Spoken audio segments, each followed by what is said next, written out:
Hi everybody, welcome to the Monday Sports Page. It's a busy one, so let's get started with Major League Baseball. After a historically bad season, the Baltimore Orioles fired their manager and most of their front office. Today, they took their first step in a full rebuild when they introduced former Houston Astros assistant GM Mike Elias as their new general manager and vice president. Owners John and Louis Angelos introduced Elias today at Camden Yards.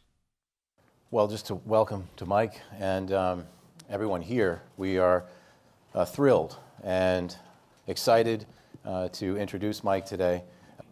This year, as we hit some difficult times on the field, we turned that reimagining towards baseball operations. And most recently, at the end of the season, as you know, we made a commitment to go out into the community and find the very best person to lead baseball operations for this ball club now and into the future. I would like to thank the Angelos family and this ownership group for bringing me here and affording me this incredible opportunity to join an organization with this type of history and to be a big part of leading it going forward. The plan is simple. We're going to build an elite talent pipeline. It's going to extend from the lowest rung of our minor league ladder, the Dominican Summer League, all the way up through AAA and onto the Major League roster here in Baltimore. In order to do that, we're going to embark on a large, multi-pronged effort across every corner of baseball operations,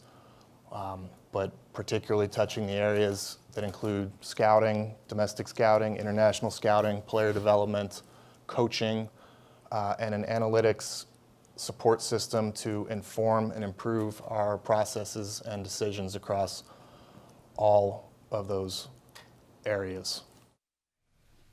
Their first order of business for Elias is to hire a manager and get set for the winter meetings. We will have more with the new O's GM later this week right here on CTV Sports.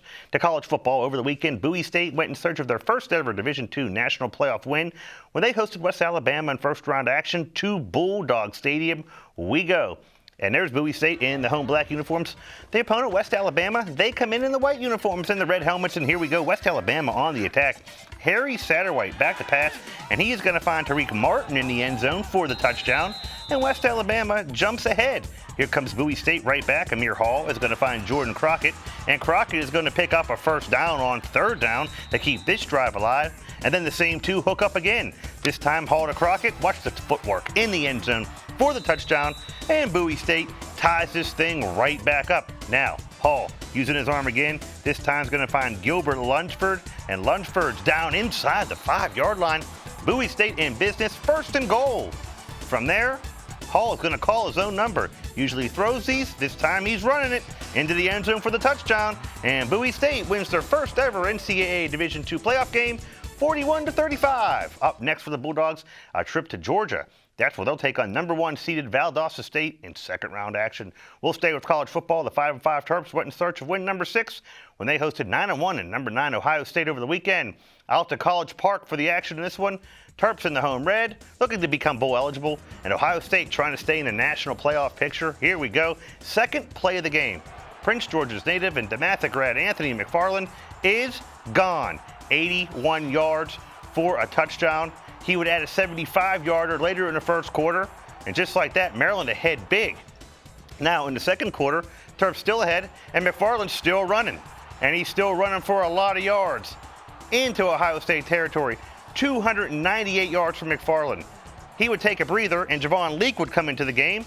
And he would take this ball into the end zone as yours truly gets hit by another cameraman right there. But that's another Maryland touchdown, and they are in control. But here comes Ohio State back, and it's gone defense. Chase Young, DeMatha graduate, with the sack on his home, coming back to Prince George's County.